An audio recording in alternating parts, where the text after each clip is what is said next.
just like that, we got our first wave of events since launch, dropped completely unannounced. Don't we just love them Japanese gacha devs?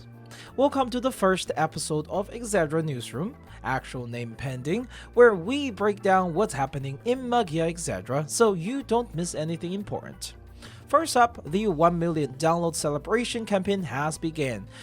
You'll be getting 30 pulls and a guaranteed 5-star, but you won't receive the reward until April 24th at the end of the campaign period.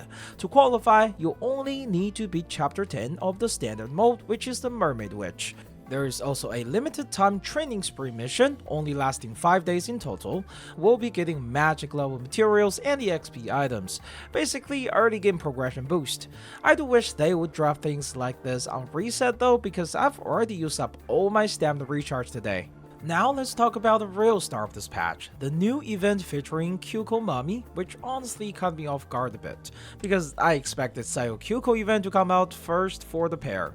And yes, Sayaka does still show up in the story. Now, this story is actually voiced, unlike the Model Home event and also the Magia record part of the main story, which probably was unvoiced due to scheduling issue and they didn't want to delay the game any further. We're currently in part 1 of the event, and unlike the Model Home event, this one actually does have an date. It's not permanently available, so make sure you clear it while it's still live. By clearing the event daily and obtaining the currencies, you'll get to exchange for upgrading materials, stamina refills, and more importantly, 2 new portraits from the event shop.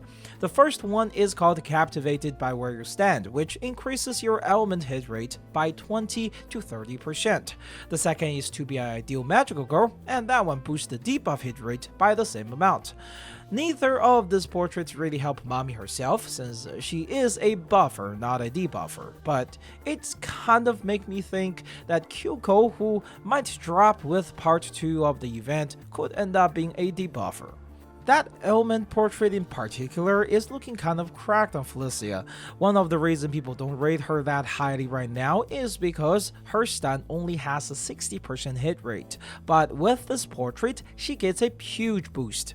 And if you pair that with a support that gives her another 10% or even 30% if you're using Rain, she actually becomes a scary good stunner.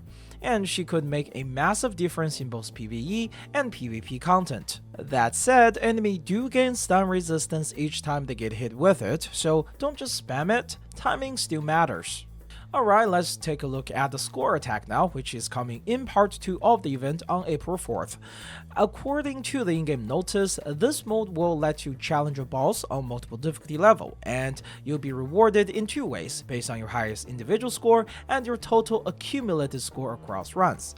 Now, while they didn't officially mention any ranking system in the notice, from the screenshot we have seen, it does look like there is actually a ranking element baked in, though we're not sure yet if there will be rank-based reward.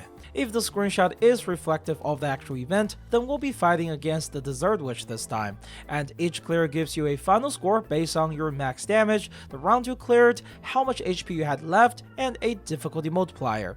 I'd expect this mode to reward stuff like upgrading materials, maybe even keys or exclusive portraits, so you should definitely prepare your account well in the next few days. Alongside the event, we've also got 2 new banners live right now. The first one is part of the 1 million download celebration campaign, but it's a paid banner with no rate up. Just one time pull with a guaranteed 5-star for people who are okay with spending. It's only up for 2 days, so if you're interested, grab it quickly. The second and much more important one is the Mami rate up banner. She's a forest type buffer, and from what I can tell, she's not in the standard pool yet. So for now, this banner along with the new paid banner is the only way to get her. She could go into the standard pool once her rate up ends if they follow the typical Japanese gacha banner cycles, but we'll have to wait and see. Before we go into her kit, I highly recommend everyone going into your setting and turn on show action value. This will make the game's turn mechanic much more understandable overall, which is a big part of Mami's kit. Mami's skill gives the team a 20% attack buff for 2 turns, with her ultimate adding a 33% damage buff and a 13% MP recovery buff, also for 2 turns. On top of that, her passive can advance the entire team's turn by 20%, which is kinda crazy. but it needs to be charged. To trigger that passive, you have to collect 5 magic stacks. Her basic attack gains 1, her skill gives 2, and her ultimate gives 3. In practice, this is pretty easy to manage because she has insanely high speed, as she gains 30% speed when she's above 50% health. Her gameplay is pretty straightforward. Against regular mobs, she buffs the team, deals solid AoE, and helps you breeze through fights. But when you come to boss fight, you want to play her a little differently. You want to use her basic attack more often to build up magic stacks when you don't need her damage buff immediately, like when the boss isn't broken and when you don't have a shield to break. If you've got extra SP laying around though, you can still use her skill to speed up the charge. When the time is right, it's pretty easy to trigger her advanced passive immediately. Her ult gave 3 magic on its own, so with just 1 skill or a few basic beforehand, you're good to go. Just remember that any excessive magic won't carry over, so don't overcharge her if you don't need to.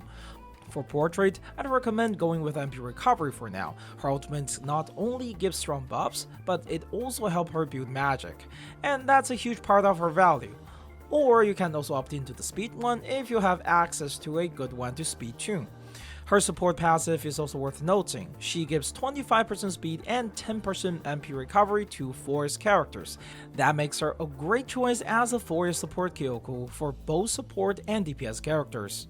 Now, her Ascension bonuses are honestly kind of stacked. Her A1 increased buff duration, which is super helpful, especially for a character like Homla, who kind of self-advance and can burn through buff quicker than usual. A2 gives your whole team a 20% speed boost, and according to the info from Shadow Rogue in the community server, this is a permanent effect. It's not treated like a normal buff, so it doesn't expire and can't be removed. A4 boosts all of her buff by 50% and also generated 1 SP for the team when she ults. That's a pretty hefty bonus, especially consider her speed buff.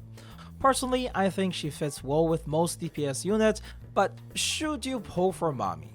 Honestly, I think she is a really strong support and definitely worth pulling if you don't have a good support right now. However, a very important consideration here is that I think Yaoqiu will still be better with Tsuruno for the crit synergy, and Homla would actually benefit more from a debuffer due to, again, her own turn advanced mechanic with her ultimate.